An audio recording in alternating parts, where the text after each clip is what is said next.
Boa noite a todos. Boa noite também aos nossos irmãos desencarnados. Nós vamos retomar um trabalho que já era feito pela casa, né? Quando nós estávamos antes da pandemia, nós fazíamos uma preleção de um livro escolhido por nós, né? Trabalhado meia hora antes e depois a gente retoma o Evangelho pela meia hora final. Então nós estamos trabalhando continuamente nas nossas lives de quarta-feira o livro Pão Nosso. E nós vamos dar sequência por aqui porque de quarta-feira nós estamos retomando presencialmente o trabalho junto aos nossos irmãos menores. Então, para nós não deixarmos o trabalho pela metade, né, não deixar de dar sequência no livro, nós vamos fazer por aqui. Nós vamos fazer a gravação para poder estar alimentando também o site, né, o canal do YouTube. E não deixando aí de trazer uma nova obra, um livro que é muito bacana para a gente estar estudando. Então nós vamos iniciar do ponto que nós estamos ali pelo canal, mas só que se for necessário a gente retomar, continuar, dependendo aí do que vocês quiserem, a gente pode dar sequência até voltar nas lições que já foram. Para quem não conhece, o livro Pão Nosso é a psicografia de Chico Xavier, ditado pelo Espírito Emmanuel, é a coleção Fonte Viva, né? Caminho, Verdade e Vida, eu não lembro todos os livros aqui, o Pão Nosso e Vinha de Luz, Ceifa de Luz e o próprio Fonte Viva. Então é uma obra que ele pega algumas passagens evangélicas, né? Ele pinça ali em especial do Novo Testamento algumas passagens e Emmanuel trabalha essas passagens à luz da doutrina espírita, com os conhecimentos que o Espiritismo nos permite. Só que as orientações espirituais elas são amplas, né? Se a gente é igual ao Evangelho, que quando a gente abre um capítulo por 5 semanas seguidas, aquele mesmo item, a gente vai interpretar aquilo de maneira diferente em cada uma delas. Em especial se for um outro irmão que estiver trabalhando, né? Por quê? Porque ela abre um leque de interpretações de conhecimentos que a gente não consegue esgotar. E quando a gente achar que já está bom, nós vamos aumentando o nosso conhecimento e ampliando cada vez mais também o entendimento. Então, é viva a interpretação do Evangelho, né? Então, nós vamos dando essa sequência. Eu coloco à disposição se vocês quiserem parar, perguntar, fazer algum comentário, tá? Eu falo um pouquinho demais, mas pode erguer a mão, interromper, porque se tiver qualquer dúvida é importante que a gente não deixe passar. Então o capítulo de hoje é o capítulo 125 do Pão Nosso, que tem como título Separação. Então eu gosto sempre de contextualizar tanto a passagem que foi extraída, o momento que essa passagem foi proferida, quanto a gente estudar um pouquinho ali do evangelista, do título, né? O capítulo de hoje ele é extraído de uma passagem do Evangelho de João, né? Todos conhecem o evangelista João? João foi o discípulo bem amado, né? Aquele a quem Jesus confiou sua mãe. Ele era o mais jovem dos discípulos. Ó, mãe, este é seu filho. Filho, eis a sua mãe. Aquele a quem Jesus confia Maria, né? João ele vem a escrever um dos evangelhos, dos 4 evangelhos principais. Só que é um evangelho um pouco diferente. É um evangelho mais espiritualizado. Por quê? Porque João ele escreve já na sua velhice, né? Lá na ilha, se eu não me engano, em Patmos, na Grécia. E ali ele já tinha passado por diversas coisas, diversas experiências. Ele já tinha passado pela queda do templo, né?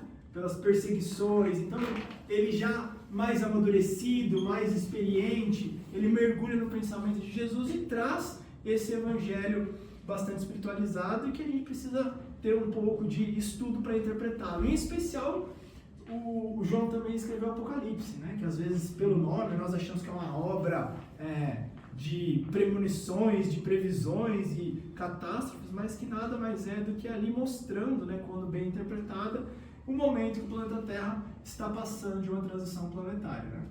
Então, vamos já indo para o nosso contexto da passagem de hoje, né? Que é esse capítulo 16.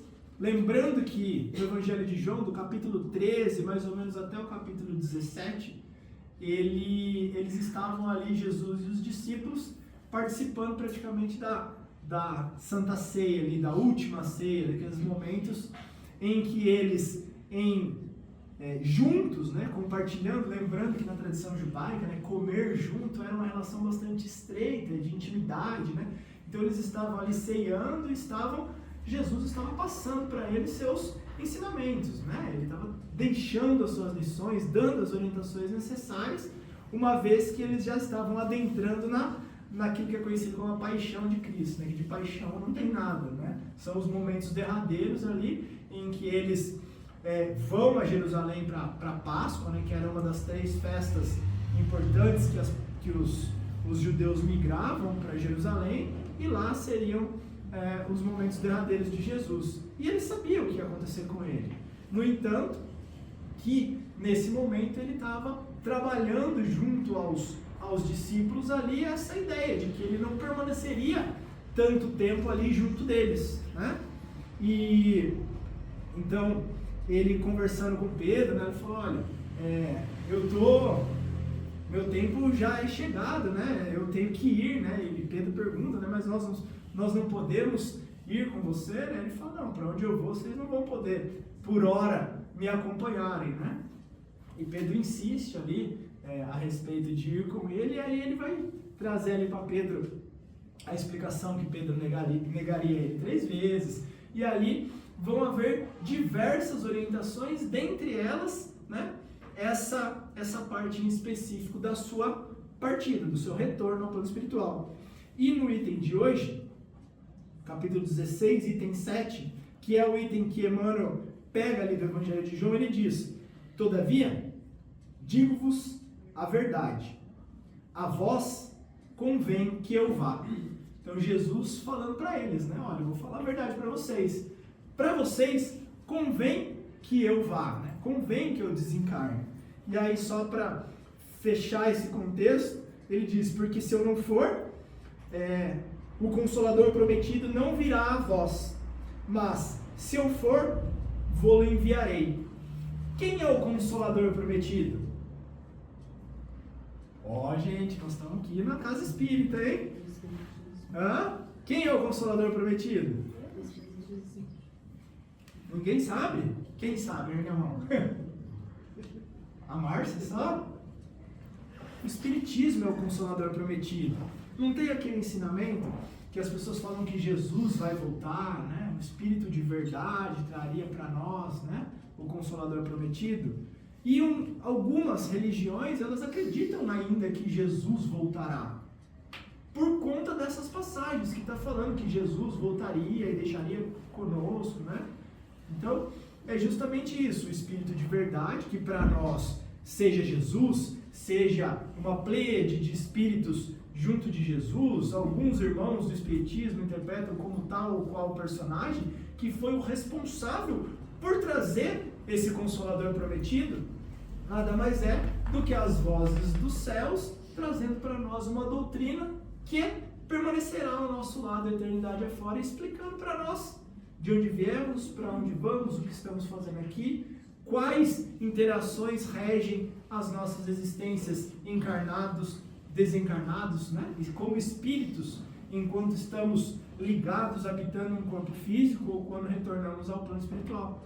Jesus, ele matou a morte, não matou? Quando ele retornou, né, e apareceu novamente para seus apóstolos ali, ele mostrou para nós que a morte não existe, que o espírito ele continua. Se ali, no entendimento, naquela época, ele ressuscitou, né, mas que hoje nós entendemos que ele não ressuscitou, porque não se volta num corpo físico morto, né? Ele se materializou, ou seja, qual foi o processo ali que aconteceu. Mas, a partir daquele momento, Jesus, ele mostrou para nós que a coisa continua, né?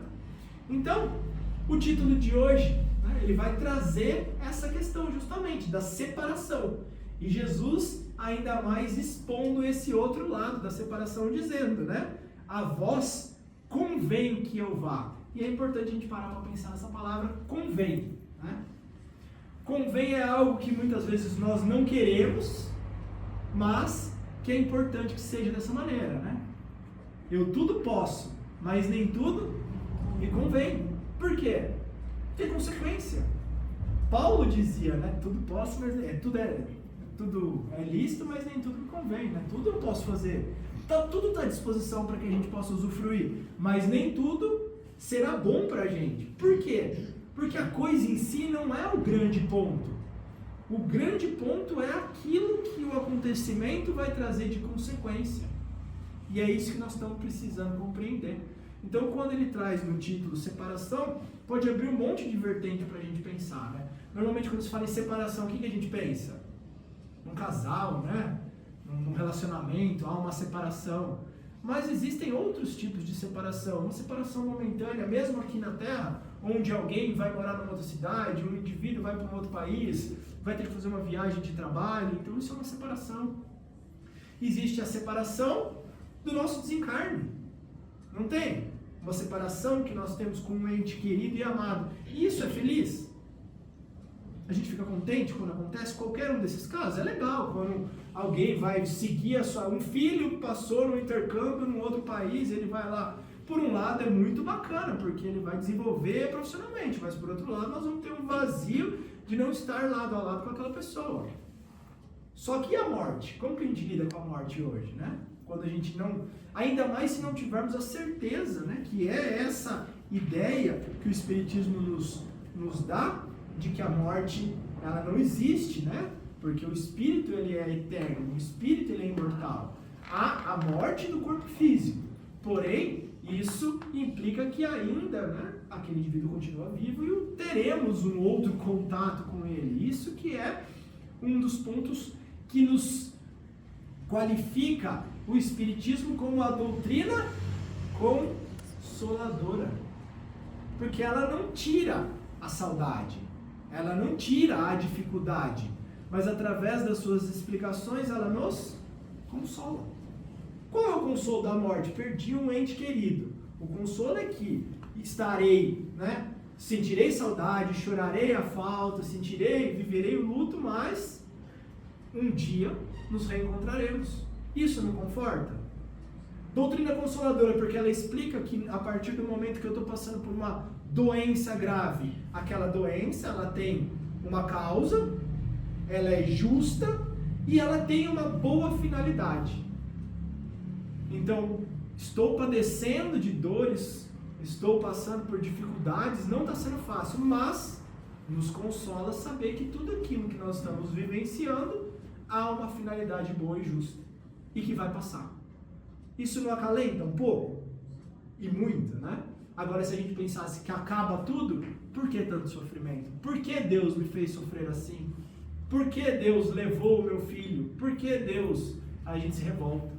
Quando a gente não compreende, a revolta, sentimentos negativos começam a povoar o nosso interior e isso nada nos traz de bom. Então, a separação ela pode ter todas essas vertentes, mas aí Emmanuel vai trabalhá-la nesse sentido aqui, né? Jesus profetizando para os seus discípulos ali que ele retornaria e que, né, conviria que ele retornasse ao plano espiritual. E agora nós vamos junto com Emmanuel na sua interpretação dessa passagem. Então, ó, é o que eu falei. Você viu quantas vertentes a gente pode seguir a questão da separação, né? Emmanuel vai pegar ela vai pegar um lado do estudo, né? Semelhante declaração do mestre ressoa em nossas fibras mais íntimas. Já pararam para pensar se a gente interpretar essa fala de Jesus? Convém que eu vá? Você fala, veio, encarnou o governador do planeta Terra. Ele está aqui presente, né, trazendo para nós o caminho. Imaginemos como que deveria ser estar ao lado de Jesus, no magnetismo de Jesus. Quando os discípulos estavam ao lado deles, eles realizavam prodígios, eles curavam, eles expulsavam demônios, eles podiam tudo. É só a gente pegar ali nos Atos dos Apóstolos, depois, né, do desencarne de Jesus, como as dificuldades começam a vir, começam a se tornar um pouco mais complicado você sair debaixo das asas de Jesus. Então, para nós, falar, nossa, é melhor para nós que retorne, né? Difícil a gente compreender isso. Não vamos falar de Jesus, vamos falar de um parente amado. Já pararam para pensar que às vezes mesmo um parente nosso é melhor que ele retorne? Ah, mas como assim? Como assim é melhor que o meu filho retorne? A gente sabe o que aquele filho vivenciaria se aqui ele estivesse? Então, meu filho está doente, ele cumpriu com o tempo que ele precisava estar aqui encarnado, e ele retornou para o plano espiritual. Imagine se ele continuasse doente, sofrendo, sem precisar. Aquele indivíduo que ele está indo ladeira abaixo na sua vida porque ele está deixando se entregar para as paixões, para as vicissitudes. E aí, em determinado momento, ele desencarna antecipadamente. O que esse indivíduo poderia estar gerando para a sua caminhada? E às vezes a espiritualidade fala para ele assim, olha, vamos parar por aqui enquanto é tempo? Porque você retornando, você não vai gerar tanto mais consequência negativa, bem como, às vezes esse desencarne prematuro para você vai ser aprendizado. E quem sabe para outra vai poupar séculos e séculos de expiações e necessidades reparatórias. Mas só que para a gente ter essa compreensão, nós não podemos enxergar a coisa somente desse momento, dessa encarnação, dessa vida. Vida nós temos uma só, né? A vida do espírito. Mas nós temos várias passagens, né? Vários episódios, várias encarnações que são, né, momentos que nós vivenciaremos na matéria, em situações específicas, naquela família, habitando aquele corpo físico, naquela situação social, trazendo as deficiências ou as qualidades aos nossos olhos daquilo que nós temos, trazendo toda a nossa bagagem espiritual, mas para vivenciar aquela situação. E para a gente entender esse sentido de convém, quanto às vezes algo que para nós é dolorido, algo que para nós vai ser uma separação, a gente precisa olhar isso do ponto de vista espiritual. E Jesus, ele tinha esse entendimento. Imaginemos aqueles discípulos, imaginemos todos nós, dependentes emocionalmente, fisicamente, moralmente de Jesus o tempo todo. Quantas vezes um esteio de família, ele não tem que retornar ao plano espiritual para aquela família se mover? Aquele pai, aquela mãe que gere a família inteira, que é quem organiza tudo e todo mundo embaixo da asa, dependente financeiramente e tantas outras coisas, às vezes com aquela perda, todo mundo tem que começar a se movimentar.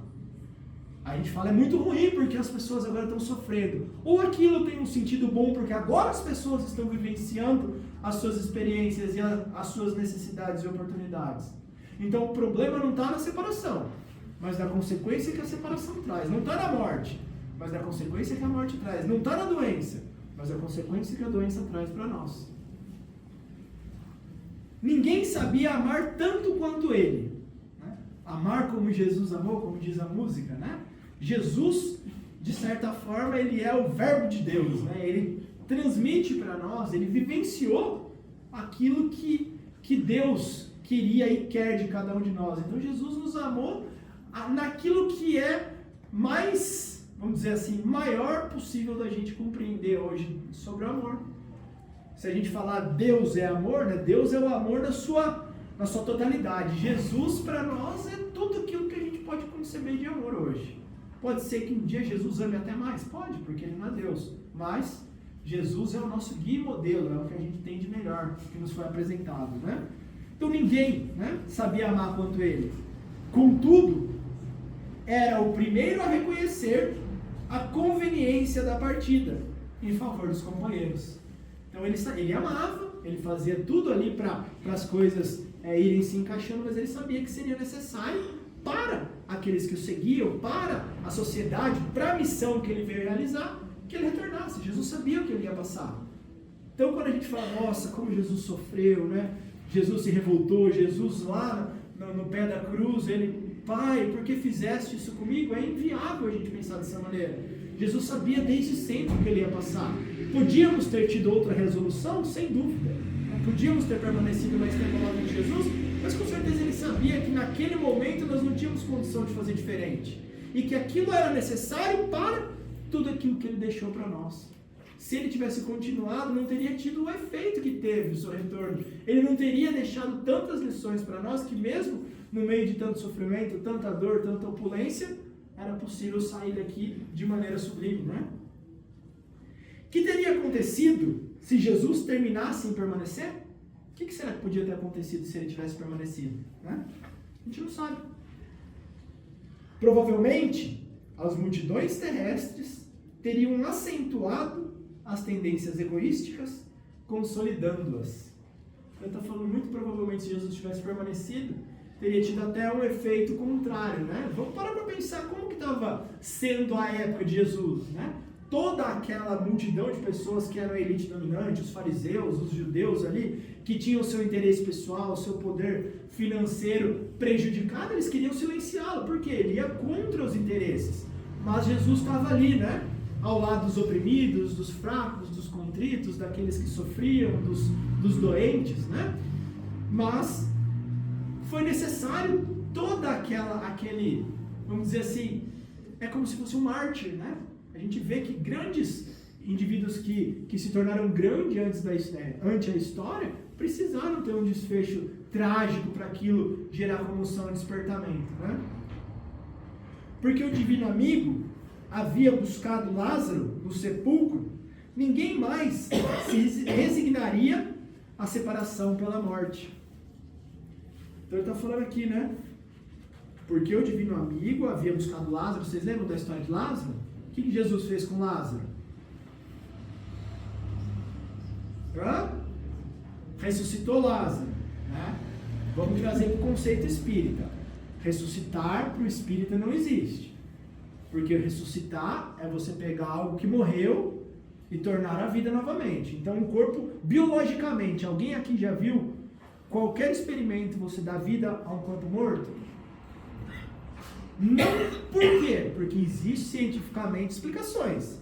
Dentro do espiritismo, nós entendemos que os nossos corpos físicos existem para animá-lo, além do espírito, né, um fluido vital que serve para que o espírito ele interaja com esse corpo físico. A partir do momento que cessa-se essa ligação espírito-corpo físico, espírito e perispírito, né, que não dá para dissociar, ligado ao corpo físico, e aquela energia vital dando vida, assim como a planta tem energia vital, nós, espíritos, nós no reino animal temos fluido vital. A partir do momento que corta-se o laço do espírito, essa energia vital ela cessa e não tem como você ir lá e implantar novamente uma energia vital naquele corpo, por isso que morre. As plantas não têm espírito, mas têm energia vital, por isso que elas têm vida. E o que acontece? Então não tem como Jesus ter ressuscitado Lázaro. Lázaro poderia estar no estado ali catatônico, de hibernação, se a gente pode dizer, no estado basal de vida, e Jesus, com sua propriedade ali, ele conseguiu retornar ali Lázaro à vida, né? Trabalhar ali na sua doença, no seu problema, ou naquilo que estivesse infringindo o seu corpo físico, e auxiliá-lo a voltar, mas ele não estava morto ainda. Então ele está trazendo aqui essa ideia de que o divino amigo havia buscado Lázaro no sepulcro. Ninguém mais se resignaria à separação pela morte. Por se haverem limpados alguns leprosos, ninguém aceitaria de futuro a cooperação proveitosa das moléstias físicas. Vamos parar para pensar. Então aquele indivíduo que estivesse morrendo, todo mundo ia correr até Jesus e falar: Jesus, faz ele voltar. Todos aqueles que estivessem passando por dificuldades físicas, vamos atrás de Jesus e fazer Jesus tirar essa doença física deles. Pode ser assim? O que vocês acham? Seria bom que fosse assim? Se vocês estivessem doentes, vocês gostariam que Jesus fizesse isso? Sim ou não? Quem gostaria de ficar doente? Ninguém, né? Mas e se a doença é o motivo da cura espiritual? A irmã Anastácia fala para nós assim: se eu pudesse tirar a dificuldade de cada um de vocês, eu faria. Por que ela não faz? Porque as dificuldades para nós são os motivos do nosso aprendizado. Nós estamos aqui no planeta Terra encarnados para aprender. E se eu não tiver dificuldade na minha vida, eu vou aprender? Eu estou tendo uma oportunidade de aprendizado, aí alguém fala: olha, meu filho, eu tenho tanto amor por você que eu vou tirar de você a chance de você melhorar. É amor? É amor, mas é um amor distorcido. É um amor de quem não entende. Jesus não tinha isso. Porque Jesus curava indivíduos específicos. Ele falava: olha, a sua fé te curou. Porque aquele indivíduo ele já tinha a possibilidade de se curar. Para outros ele falava assim, ó, vá e não peques mais, para que não te suceda caso pior. O que ele queria dizer com isso? Você está vendo? Agora foi possível ter abrandado a sua moléstia, o seu problema. Mas se você retornar fazendo tudo aquilo que você estava fazendo, pode ser que aconteça até mesmo pior do que aquilo que você estava passando. A época de Jesus foi necessário ele realizar prodígios, mas ele realizou com aqueles que ele sabe que podia já tirar daquela situação.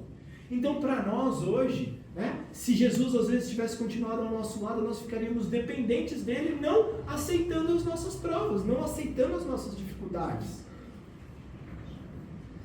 O resultado lógico seria a perturbação geral no mecanismo evolutivo. Qual que é o mecanismo evolutivo? Nós estamos aqui para evoluir, não estamos? Aprendizado no amor ou na dor. No estágio que nós nos encontramos, no planeta Terra. Espíritos ignorantes que somos, imperfeitos. A dor ainda é mais do que necessária para nós. As dificuldades, o despertamento, ele é necessário. Por isso que viemos trazendo todas as mazelas. Quem aqui não tem dificuldade? Eu não conheço ninguém. Até mesmo os grandes vultos que a gente conhece trouxeram diversas dificuldades, porque eles não estão imunes, fora da realidade. Jesus, olha o tanto de dificuldade Jesus passou, Chico Xavier, Madre Teresa, Irmã Dulce. Vamos pegar os exemplos dos grandes espíritos. Todos passaram dificuldade. Porque nós, devedores, não passaremos, né? Porque é um processo, é um mecanismo evolutivo para o nosso desenvolvimento evolutivo. Então ninguém aqui pode se furtar. O Evangelho ele fala assim, ó, a hora que a coisa está calma, deu uma apaziguada, aproveita. Abastece as energias que vai vir, lenha. Porque é para isso que nós estamos aqui. A hora que deu uma apaziguada nas dificuldades, aproveita. Porque vão vir. É o que nós estamos fazendo aqui. O mestre precisava ausentar-se para que o esforço de cada um se fizesse visível no plano divino da obra mundial. Então ele falou, né? Convém que eu vá. Falou, agora vocês precisam. Eu deixei as orientações, não foi? Mateus escreveu o Evangelho, Marcos escreveu o Evangelho, tantos outros irmãos ali tinham, né?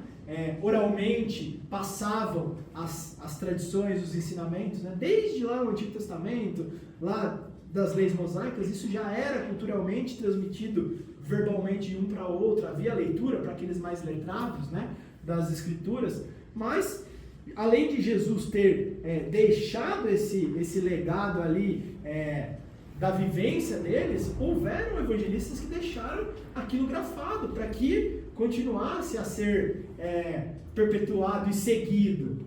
E no momento posterior, quando a humanidade se fez mais madura a compreender aquilo um pouquinho aprofundado, o que a espiritualidade fez? Ó, gente, agora vocês estão prontos para um pouquinho mais. Lembra do Consolador prometido? Lembra daquilo que Jesus prometeu para vocês que seria deixado, retornaria, né? Através do Espírito de verdade e permaneceria para vocês para sempre? O Espiritismo vem como sendo essa ciência, religiosidade, ciência, né, filosofia, a nos ensinar a nossa vida. Mas é uma prepotência da parte dos Espíritos falar que é a verdade, né? Não é somente pelo fato de ser aquilo que nós aqui estamos seguindo, mas não somos nós que trouxemos isso. São as vozes dos céus, isso está sendo cantado por todo o planeta Terra. Eles estão vindo e falando, é assim que funciona. O que Kardec fez? O Centro Espírita lá da França, eles deram uma mensagem falando que é Deus. Mas os irmãos lá do Brasil falaram também que é Deus, dizendo a mesma coisa. O irmão lá dos Estados Unidos também juntou, compilou as informações e foi ali organizando. Por quê? Porque não é uma doutrina nossa, aqui da Terra. São os espíritos, aqueles que aqui estavam e lá agora se encontram, sob o comando de Jesus, trazendo para nós. Falou, agora vocês têm condição de entender. Por isso que é o Consolador, vem consolar a gente através da explicação, através de nós termos entendimento daquilo que nós vivenciamos.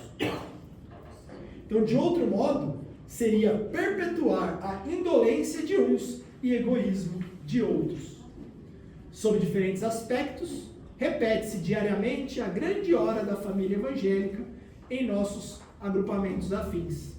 Então nós estamos cada um em nosso agrupamento religioso, né, repetindo as lições evangélicas, né, buscando entender, compreender, assimilar, praticar aquilo que foi legado a cada um de acordo com o seu entendimento, né, sobre diferentes aspectos, que é o entendimento de cada um, de cada religião, né. Quantas vezes surgirá a viuvez, a orfandade, o sofrimento da distância, a perplexidade e a dor por elevada conveniência ao bem comum? Olha o que ele está falando. Quantas vezes, para o bem comum, que bem comum? O bem daquela família, o bem da sociedade. A gente ainda não tem, muitas vezes, entendimento para saber e entender que aquela perda, aquela separação, aquela distância nos convém. E é isso que ele está trazendo. É para o bem comum, não é para o nosso sofrimento. Pode ser um sofrimento momentâneo, mas o intuito de tudo aquilo não é a tristeza, a perda, o término, porque não existe separação verdadeira. A partir do momento que nós entendemos essa imortalidade do espírito, não existe mais separação eterna. Até mesmo um casal que se separa um dia entenderá as desavenças e serão irmãos. Um pai e um filho que se separam um dia retornarão e se encontrarão no plano espiritual. Então não existe, a distância um dia se fará nula, porque nós nos reencontraremos. Pode não ser agora, no tempo que nós queremos, mas vai acontecer, invariavelmente vai acontecer. E para finalizar, recordai a presente passagem do Evangelho, quando a separação nos faça chorar. Porque se a morte do corpo é renovação, para quem parte é também vida nova para os que ficam. Então a morte do corpo é renovação. Para a espiritualidade, eles nos dizem, os livros, as comunicações, que a alegria para o espírito é retornar ao plano espiritual. Mas enquanto estamos aqui encarnados, ninguém de nós quer ir, né? Quer voltar. Porque a vida verdadeira é a vida do espírito. É uma dificuldade, uma certeza quando reencarna-se. Por quê? Vivenciaremos lições que nós não sabemos se vamos obter êxito. Mas retornar, ainda mais obtendo aprendizado, conseguindo cumprir com algumas propostas, é a alegria para o espírito. Então é o que ele diz, né?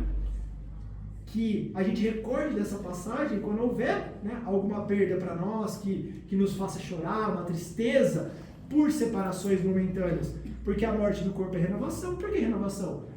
Desencarna-se para renascer novamente, para vivenciar novas oportunidades, para voltar melhorado, que essa é a ótica da nossa vida, né? Para quem parte, e é também vida nova para os que ficam, porque aí eles vão também ter que se adaptar, né, às situações que estão sendo impostas nesse momento e cada um vivenciar as suas novas experiências. Então, essa lição é bem bacana para nós. Alguém gostaria de comentar alguma coisa, trazer algum ponto que não tenha ficado muito adequado, certo? Dá para encarar a separação diferente agora? Difícil, né? Mas é o intuito nosso de pegar, né, aquilo que foi proposto, né, o que o Evangelho traz de consolo, de conforto, porque realmente a função de tudo isso é que faça, né, a vez para as nossas vivências, né? Não adianta a gente vir aqui tomar passe, a gente vir aqui passar pelo tratamento espiritual com a irmã, porque ela abranda as nossas dificuldades, mas a grande transformação está aqui, porque essa é aquela que vai fazer com que no dia a dia, nas nossas grandes dificuldades, nós tenhamos outra visão ou tiremos outras consequências de tudo aquilo que nós passamos, certo? Então nós vamos passar para a próxima etapa, que é a etapa do Evangelho. Muito obrigado a todos.